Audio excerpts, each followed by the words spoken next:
one recent antitrust case that obviously made national news, Ticketmaster. But that's DOJ, not FTC, right? That's the antitrust division at the Justice Department, that's right. But would have been huge for you. There is no shortage of monopolistic practices to take on in the economy, and so we're really glad to have them as partners in this work. There's gotta be a little tension though. I bet like Merrick Garland came into your office and was just like, we'll take it from here, Khan. And then you were like, Merrick, this case is mine. Ticketmaster killed my family. And then Merrick Garland was like, that's exactly why I'm taking you off the case, Khan. You're too close to it. And then you flip the desk. You're like, God damn it, Merrick. This is about my father. And then Merrick Garland was like, I can't handle any more of this insubordination from you, Khan. Hand over your badge. Something like that, right? It was not that way, no. Most people in America go viral after they have a mental breakdown at Costco, or they get into a fistfight at a Waffle House. But the chair of the Federal Trade Commission, Lina, is a little bit different. She went viral for a law journal article she wrote in 2017 called Amazon's Antitrust Paradox. Essentially, she argued that Amazon and other tech platforms were bad for competition and bad for workers. Now, normally this kind of attitude leads to a job working at Legal Aid or starting a Substack with only 4 followers, including your mother. But by 2021, big tech was so unpopular and Lina was so policy wonk famous that President Biden nominated her to become chair of the FTC at only age 32. The same age I learned how to properly cut an avocado. Cut it in half, press the knife into the pit, twist, pull it out, and spoon out the good stuff, then eat it. After 3 years of going after some of the richest people in the country, Lina has become the most hated and feared person on Wall Street. And billionaire political donors are openly lobbying to get rid of her. Lina is a person who is not helping America. I would hope that Vice President Harris would replace her. There have been reports that a number of prominent Democrats have been lobbying Harris to drop people like Lina Khan. Would you lobby for that? Yeah, I would. You would? Yeah, I think she's a dope. So I sat down with Chair Khan to discuss suing the shit out of corporate America, why the Wall Street Journal is so obsessed with her, and whether she's willing to admit that Larry Summers is a neoliberal asshat.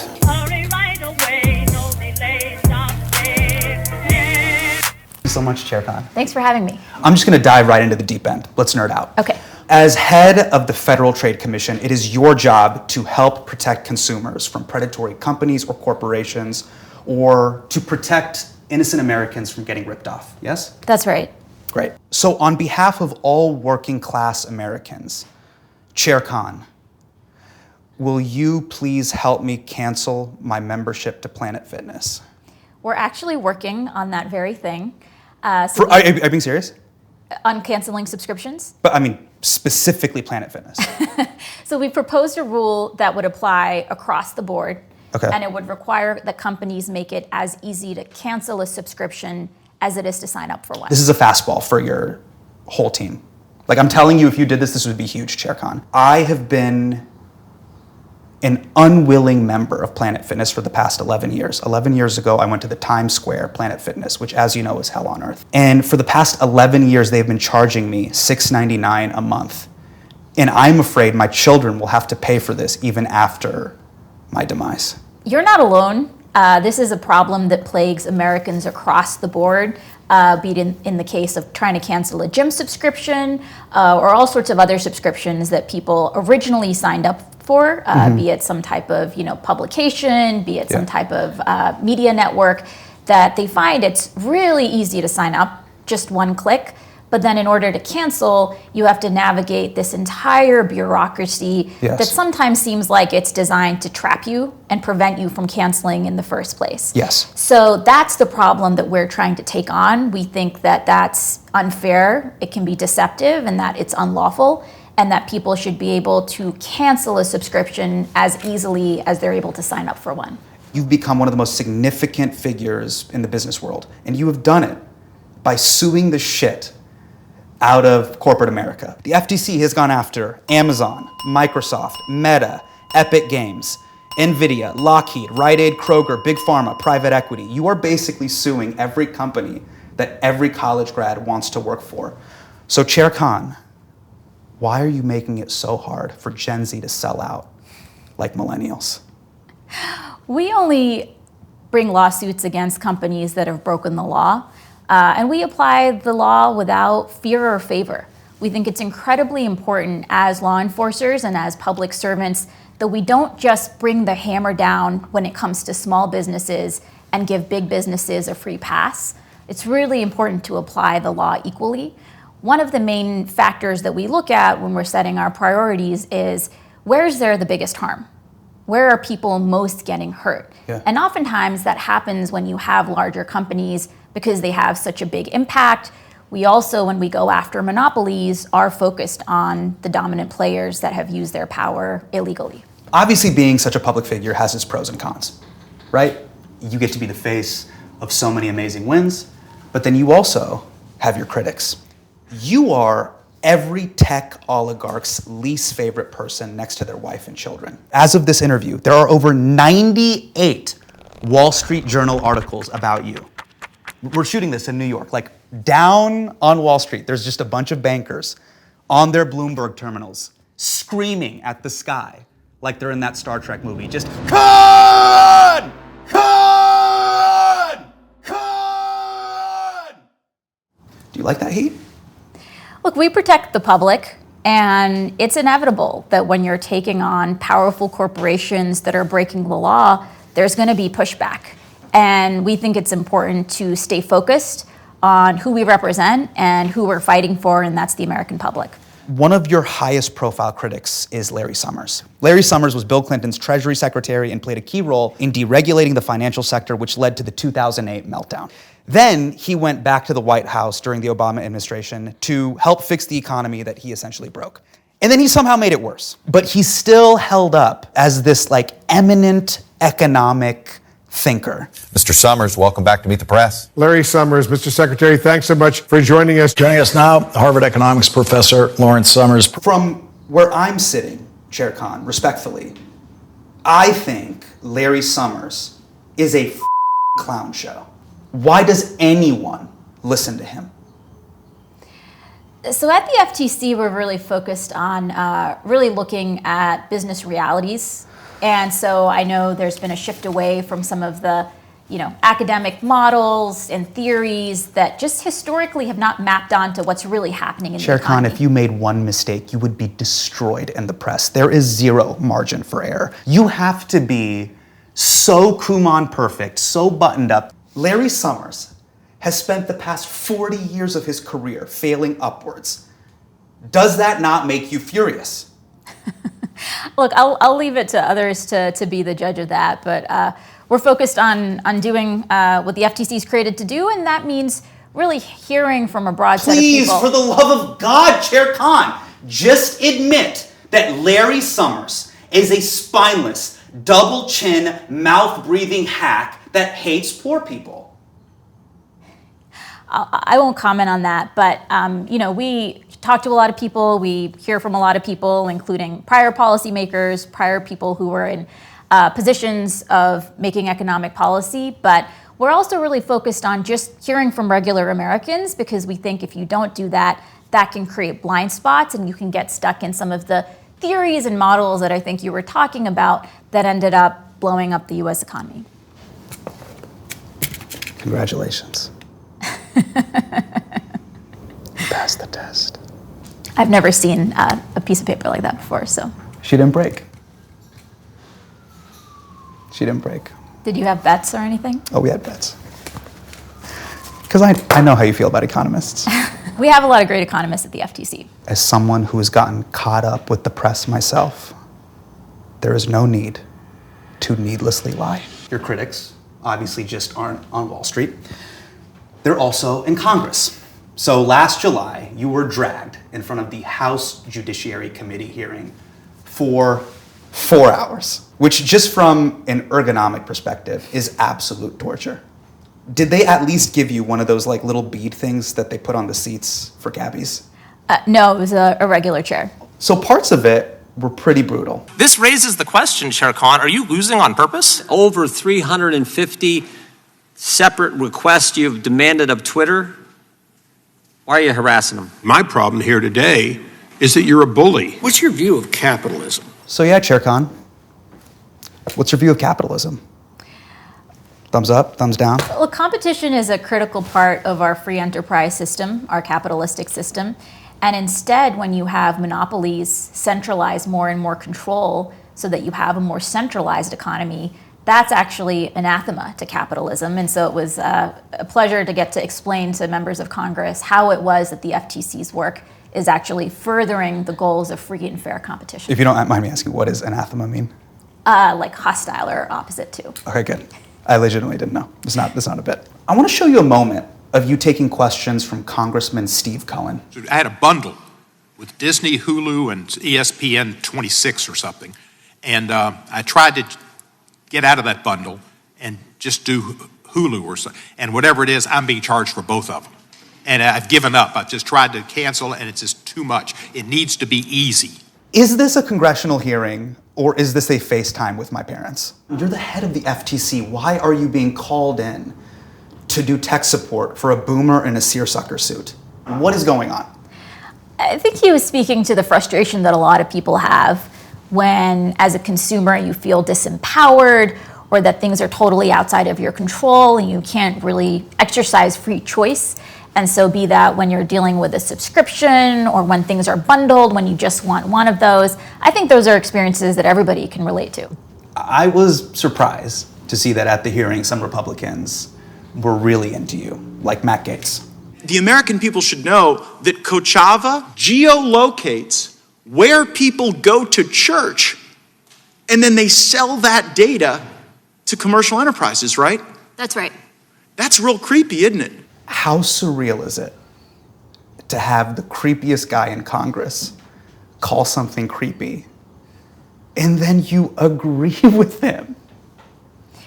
On questions of corporate power, there is a long tradition of people across the political spectrum recognizing that unchecked corporate power, that unchecked monopolies can really undermine people's liberties and really threaten our democracy. And so, anti-monopoly, there shouldn't be anything partisan about it. And so I'm always happy to work with members across both parties on those issues. You have the extreme right and the extreme left that are down with what you're doing. It'd be like if someone told me the two biggest fans of my comedy were Elizabeth Warren and Kim Jong-un. You're right. What the FTC is doing... I wouldn't know what to do with that info, Chair Khan. Look, you're right. What the FTC is doing is extraordinarily popular with the American people and the American public. All too often, there can be this basic indignity of being a consumer.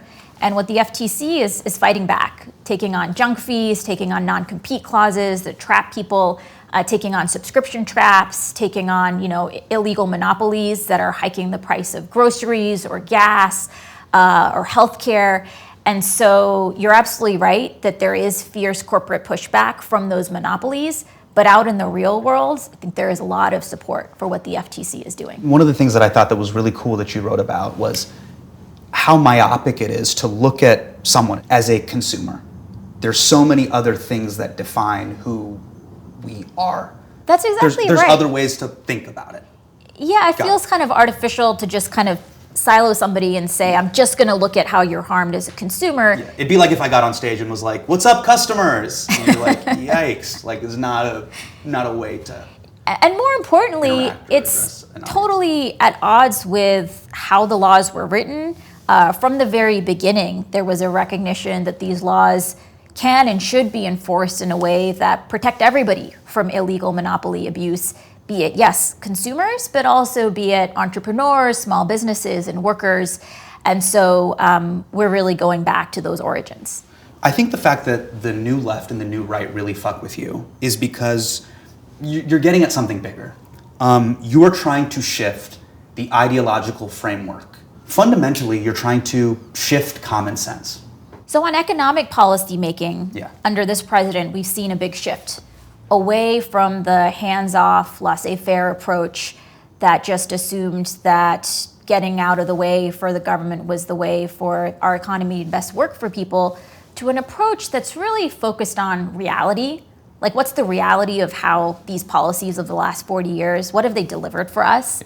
And how do we fix for that? The idea that if you allow firms to become monopolies, they're going to actually deliver lower prices has just been debunked time and time after again. And so that's why we need to focus on really using our tools in the way that Congress intended, in the ways the laws are written, to fight back against illegal corporate power and monopoly abuse. So in September of last year, you finally came back full circle where it all started.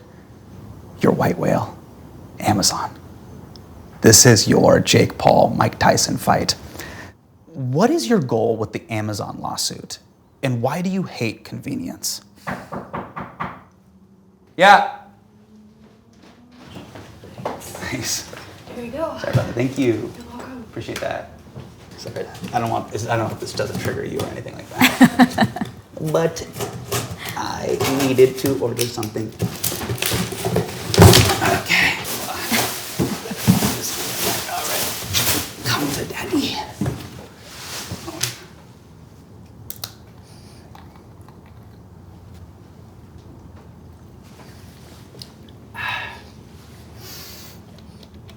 Sorry about that. I was thirsty. Okay. I know you're not allowed to talk about the case, right? Just at a high level, but it is in litigation. Right. So, just for the record, if you have access to Jeff Bezos' text messages, blink once. We did a thorough investigation, got data and info from everywhere. Companies are actually required to preserve records. And as our team recently argued in court, unfortunately, executives haven't always abided by that. And so we've actually dealt with situations where executives deleted messages even though they should have stored them and handed them over. You blinked 14 times. Interpret that how you will. Chair Khan, I knew it! You've seen the same stuff the Saudis saw. One of your biggest wins, most recently, was banning non-compete clauses in employment. So just take me through that. What are non-compete clauses? Non-compete clauses are these provisions that show up in a lot of people's contracts with their bosses. And what the non-compete provision basically says is, even once you leave this employer, for a period of time, you cannot go work for a competitor. And it's not just for white-collar workers, by the way. It's not. Like Jimmy John's was sued as well. Yes, fast food workers, security guards, janitors, journalists, scientists, healthcare workers. I mean, these non-competes have really proliferated across the economy, people across sectors, across income levels. Basically, 1 in 5 Americans are covered by a non-compete. The most offensive to me was the Jimmy John's lawsuit, because it's like, if you work for Jimmy John's or Subway, and obviously if you work for Subway, they call you a sandwich artist, which is the most patronizing title they could ever give you. It's kind of like when you had a day job and they call you a rock star for staying late. You're like, don't call me a rock star. Like, we don't need to do these games, Janet. But it's like, Subway doesn't talk to Jimmy John's. There's no secret IP being traded hands. And quite frankly, if you are a fast food worker in this country, those are the real frontline workers, in my opinion.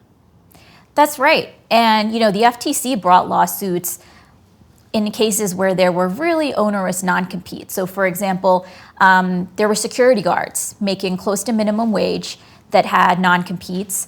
One of the security guards wanted to go work for a different company. His family life meant that he wanted more flexible or different hours.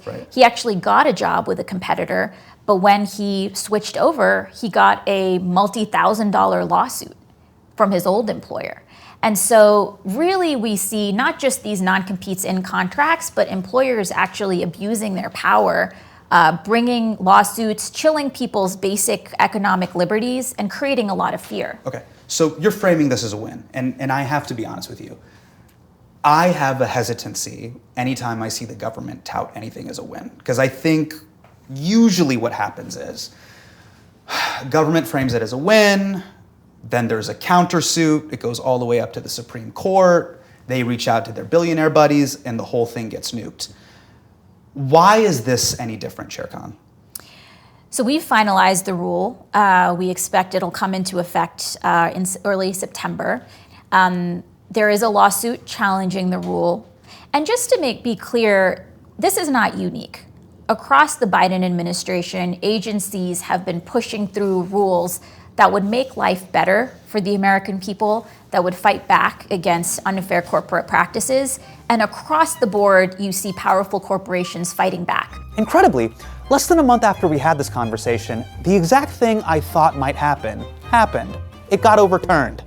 Today, the Supreme Court's conservative majority upended the way our federal government functions by overturning the 40-year-old landmark decision, Chevron v. NRDC. What the Chevron precedent was a 1984 case which held that in absence of other information, courts should give deference to administrative agencies' interpretation of the law. This also could apply to, say, the Federal Trade Commission, the efforts that are underway to ban non-competes, for example. This could potentially throw that into question. The ban on non-compete clauses was supposed to come into force at the start of September, but a Texas district court has now barred it nationwide because the FTC, quote, exceeded its authority.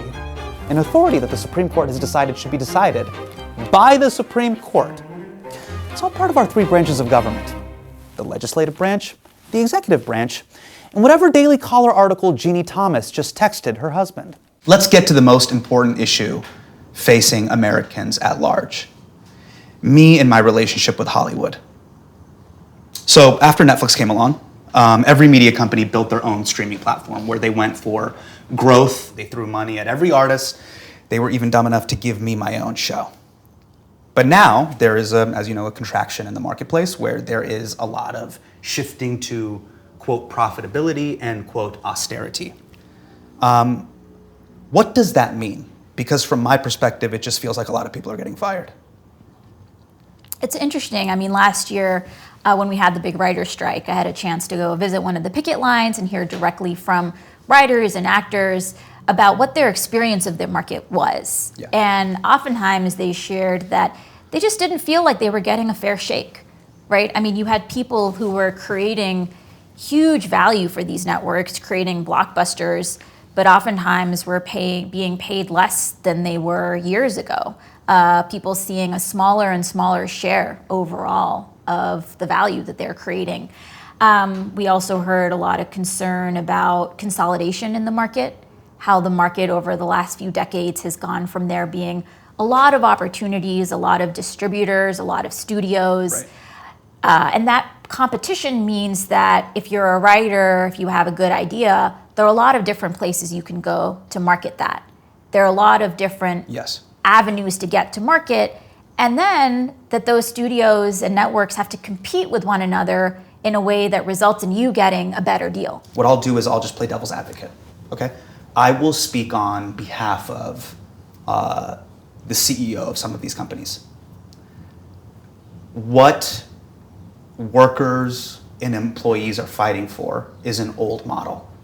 And what we are trying to do by merging and consolidating is actually be alive long enough to survive the future. There's no doubt that business models are going to evolve. Right. But there's no inevitability here. It's not like there's only one fatal outcome that we're all just destined to march towards. There are a lot of different ways that you can structure markets. And when you have a market that increasingly, it seems like, is not really working for the people creating the value in the first place, or ultimately the people who are viewing the content, that seems like a broken market. And so there are ways to fix that. Part of your purview at the FTC is online fraud. Okay. Now, this hasn't been big news, so I want to give you the opportunity to talk about what this means. You're finally going after fake online reviews.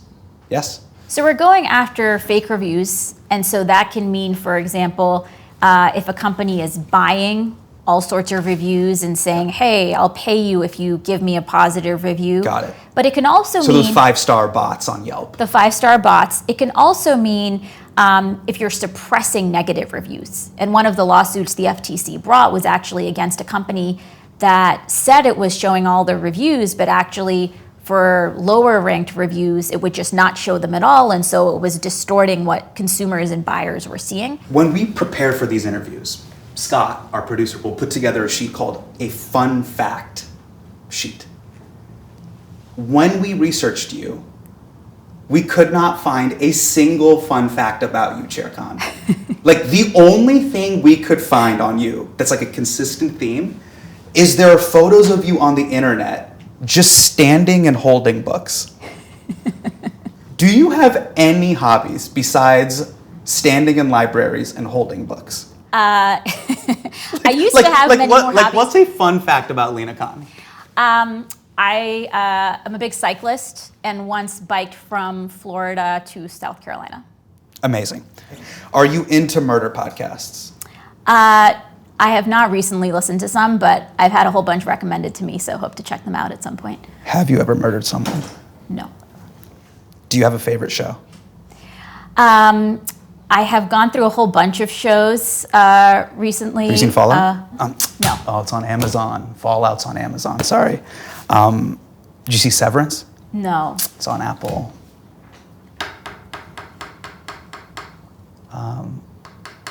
What do you like watch Tubi? I recently caught up on The Wire, which I hadn't seen some of the later seasons. Also saw the show The Americans. Just been catching up on older shows. We've had a lot of fun here, Chair Khan, but I want to sincerely thank you for being boring. I have read that you are concise, cogent, intelligent, and thoughtful. You are basically going to create a horrible piece of television. And for that, I want to say thank you. Because the biggest issue that my generation has faced is that we have conflated charm and charisma with effectiveness. And the fact is, all of the smartest, most competent people that I know are introverts. So on behalf of myself, the whole staff, and hundreds of millions of Americans, I want to say thank you for being so fucking boring. Chair Khan. Thanks so much for having me. Thank you so much. Thank you. For being competent, intelligent. And boring. Clear and boring. Thank you so much. It really means a lot. Thank you. Smart. So just come in. You're back. Thank you. Okay. Just ordered some books. Ah. Yeah, I wanted to look smart next to you, so I just thought I could hold some books, and then you could hold some books. Great, let's do it. Yeah, we can do it. All right. Those look like some heavy books. Yeah. /Hasan. ZipRecruiter, the smartest way to hire.